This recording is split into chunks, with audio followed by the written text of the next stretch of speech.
Ganda. Kaya nabighani si Rizal dito eh. Sabi nila, first love never dies. Kaya naman, nandito ako ngayon sa Lipa, Batangas para bisitahin ang bahay ng first love ng ating bayani na si Dr. Jose Rizal. At ito nga, ang ancestral house ni na Segunda Katigbak. Ito yung cathedral dito sa Lipa City, Batangas. Hey, ito na yung lomi ng Batangas, no? Napadaan ako dito sa lungsod ng Lipa, Batangas. Sa aking likuran makikita yung City Hall ng lungsod. Tapos pagtatanong natin dito kung nasaan yung nagsaserve ng masarap na lomi. Sir, saan ko po kayo matitikman yung masarap na lomi dito sa Lipa? Liams po. Saan banda yun, sir? Diretso na ka doon.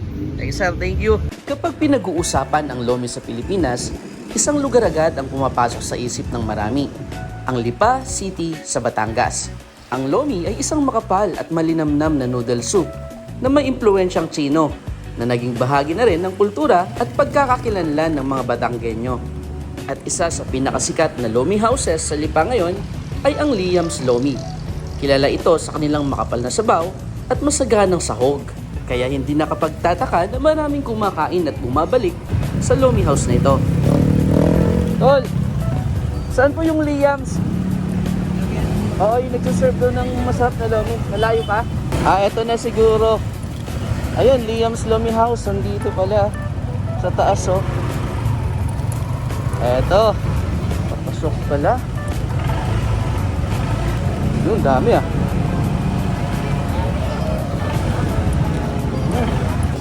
Titikman na natin yung lomi nila dito. Liam's. Ganito lang naman kaaliwalas at karaming tao dito sa Liam's. Sakto, konti lang yung kinain ko kaninang lunch sa Imus eh. Ito yung kakainin ko ngayon, tapos ito yung iuwi ko sa Imus, Cavite. Masarap daw ang Paris ay puto, kaya nag-order din tayo. Okay na. Masarap din talaga at malasa talaga ang lomi nila dito, no? Ayos, sarap. Dahil natapos na tayong kumain, pasyalan naman natin ang simbahan nila rito. Ito yung cathedral dito sa Lipa City, Batangas. Kung titignan ninyo, grabe, no? Nakaka-amaze yung mga architectural designs ng simbahang ito. Sukin na natin tong simbahan. Isa sa mga makasaysayang simbahan sa Pilipinas, ang Metropolitan Cathedral of St. Sebastian o mas kilala bilang Lipa Cathedral.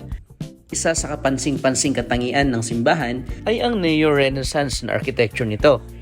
Makikita rin dito ang malaking haligi, matikas na dome at mataas na kampanaryo na nagpapakita ng impluensya ng Europeo sa disenyo ng mga sinaunang simbahan sa bansa. Makikita rin sa loob ng simbahan ang maluwag na espasyo, mga arko, detalyadong altar at mga obrang panreliyon na nagbibigay ng solemn at makasaysayang ambience. Ang mga disenyo sa kisame at dingding ay ilan sa mga dahilan kung bakit dinarayo ng mga deboto, turista at mahilig sa arkitektura. Sabi nila, first love never dies. Kaya ngayon nandito ako sa Lipa, Batangas para bisitahin at puntahan yung bahay nung first love ng ating pambansang bayani, si Dr. Jose Rizal. Ito nga ang lumang bahay ni na Segunda Katigbak. Ito naman yung view kapag nasa loob na kayo. Yun yung gate. Tapos pagpasok nyo, ito ang makikita. Itong structure na to, itong fountain na to ay halos kasabay daw ng bahay, sabi nung nakausap ko. Tapos mayroong puno ng santol. Ito yung kanilang dining pala. Tapos kitchen. Akyatin natin to. Mga baging. Ito yung balkonahe. Tapos ito yung view nyo pag papasukin nyo yung kanilang bahay. May books din dito na nandito yung love story ni Rizal and Señorita Segunda Solis Katigbak. Maswerte tayo kasi may mga college student dito, tapos i-interviewin yung apo ni Segunda Katigbak, si Lola. Dito nga ay sinimulan ng ikwento ni Lola ang pag-iibigan ni na Jose Rizal at ni Segunda Katigbak. At ayon pa sa kanya, naging makulay at magkahalong saya at lungkot ang kanilang pag-iibigan dahil hindi sila nagkatuluyan kahit pa mahal o gusto nila ang isa't isa. Ang sakit ng ending, ano? Ang isang interesting na nakita ko dito, yung kanilang thermos, ano, nilagayan ng mainit na tubig. Ang ganda.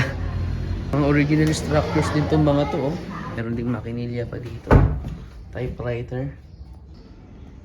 Ito naman yung ikalawang palapag ng bahay ni na Segunda Katigbak. Luwag, oh. Merong dalawang kwarto dito. Ito yung isang kwarto. Meron pang makina. Ang daming mga bintana. Grabe talaga mga bahay noon. Napaka-presko. Meron silang parang mini altar dito. Ito naman yung pangalawang kwarto, ano. Ang ganda. Tapos meron silang mga tawag dito ay mga silyon. Ma-appreciate nyo itong mga to pag nandito kayo or pag pinuntahan nyo ang ancestral house ni na Segunda Katigbak. Mayaman sila kaya ganito yung nilang tahanan. Ang ganda. Ayon sa kwento ni Lola kanina, nagkakilala daw si Rizal at ang kanyang lola na si Segunda nung sila ay nag-aaral sa Maynila. Dahil si Segunda at ang kapatid ni Rizal na si Olympia ay magkaklase. At mula nga nung makita ni Rizal si Segunda ay nabighani ito, ano? Kaso nga lang, sa kasamaang palad, si Segunda nung araw ay ipinagkasundo na kay Manuel Luz na kanyang napangasawa. Isa ring magandang aral na natutunan ko dito ay napag-alaman ko nga na ang Lipa City ay coffee capital ng Pilipinas or ng buong mundo noon. Kasi dito raw nanggagaling magagandang klase ng mga kape. At dahil sa mga kapeng produkto ng mga taga-Lipa, kaya sila ay yumaman. Kaya maraming mga mayayamang tao dito sa Lipa nung araw. Kaso nga lang, hindi na mababakas yung kanilang malalaking kabahayan kasi nasira lahat ng mga yon nung panahon ng Second World War, sabi ni Nanay. At isa na lang itong bahay na to ang hindi nasira noon. Ay hanggang sa ngayon ay nakatayo pa. At dahil mayaman ng mga tao sa Lipa noon, ang kanilang ginagawa para hindi na may pamahagi sa iba yung yaman, ipinagkakasundo na nila yung kanilang mga anak sa kanilang mapapangasawa na nagmula rin sa mayamang angkan. Yun ang nangyari kay Segunda Katigbak at kay Manuel Luz. Ito naman na yung mga naging anak ni Segunda at ni Manuel Luz. At ang nakausap natin kanina na si Nanay ay nanggaling dito sa angkan ni Paz Luz. Yan, dyan daw siya galing. So yun lang, ipakita ko naman na lahat. Kung gusto nyong bisitahin ng lugar na to, puntahan nyo lang dito sa Lipa City, Batangas. Narating ko na ang Liam's Lomi House. Ito yung dinarayong lomihan dito sa Lipa, Batangas. Papakita ko sa inyo kung gaano karaming kumakain dito. Ito yung entrance nila. Tapos dito mag-o-order. And Lomi Special ang order natin mamaya. Tapos ito. Hahanap ka ng pwesto kung saan ka komportable mamaya.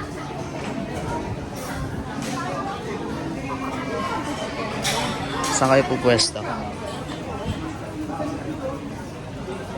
Daming kumakain, no? Ito na lang ako. Oh, ito yung masarap na ipares sa Lomi mamaya. Barbecue or puto. Ito na, yung Lomi special natin. Okay na po, sir.